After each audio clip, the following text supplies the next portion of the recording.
రెండు కార్డుల విధానాన్ని రద్దు చేసి 252 జీవోను సవరించాలని డిమాండ్ చేస్తూ TUWJH 143 యూనియన్ ఆధ్వర్యంలో నిజామాబాద్ కలెక్టరేట్ లో జర్నలిస్టులు వినతి పత్రం అందజేశారు. కొత్త జీవో పేరుతో జర్నలిస్టుల అక్రిడేషన్లను కోత పెట్టడాన్ని కౌన్సిల్ సభ్యులు ఖండించారు.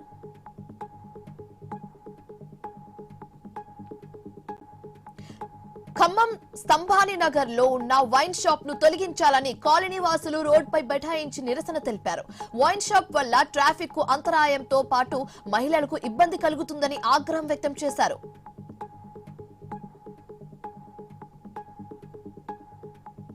జగిత్యాల రూరల్ మండలం లక్ష్మీపూర్ లో దారుణం జరిగింది.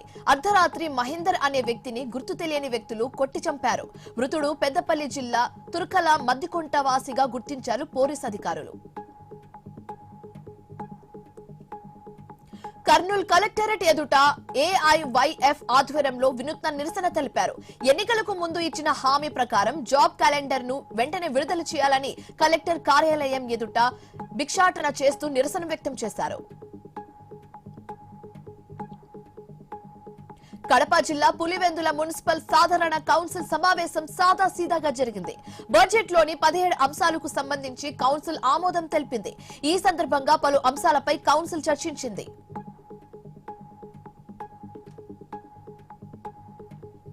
చీరాలలో జమాయితే ఉలామా హింద్ ఆధ్వర్యంలో భారీ బహిరంగ సభ నిర్వహించారు. జమాయితే ఉలామా హింద్ యొక్క సారాంశం మానవుడు మానవత్వాన్ని కాపాడుకోవడమేనని, పిల్లలు చిన్ననాటి నుంచే మానవత్వ విలువలు, నైతికతో కూడిన సరైన శిక్షణ ఇవ్వాల్సిన అవసరం ఉందని చెప్పారు.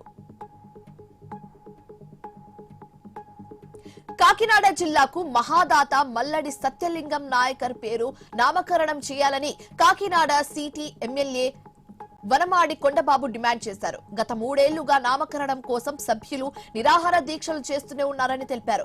అనంతరం జిల్లా కలెక్టర్ సన్మోహన్ కు వినతి పత్రాన్ని అందజేశారు. శ్రీశైలం మహాక్షేత్రంలో ఆలయ అధికారులు భక్తుల సౌకర్యం కోసం నూతన గ్రంథాలయాన్ని ప్రారంభించారు. భక్తుల్లో భక్తి భావనలు పెంపొందించేందుకు నూతన గ్రంథాలయాన్ని ప్రారంభించినట్లుగా ఆలయ ఈఓ శ్రీనివాసరావు తెలిపారు. అన్నమయ్య జిల్లా రాయచోటి మున్సిపల్ సమావేశం రసాభాసగా జరిగింది. పాలక వర్గానికి అధికారులు ఏమాత్రం గౌరవం ఇవ్వడం లేదని మున్సిపల్ చైర్మన్, కౌన్సిలర్లు ఆగ్రహం వ్యక్తం చేశారు. ప్రజాప్రతినిధులకు సమాచారం లేకుండా గల్లీ నాయకులతో ప్రభుత్వ కార్యక్రమాలు ఏంటని పాలకవర్గం సభ్యులు ప్రశ్నించారు.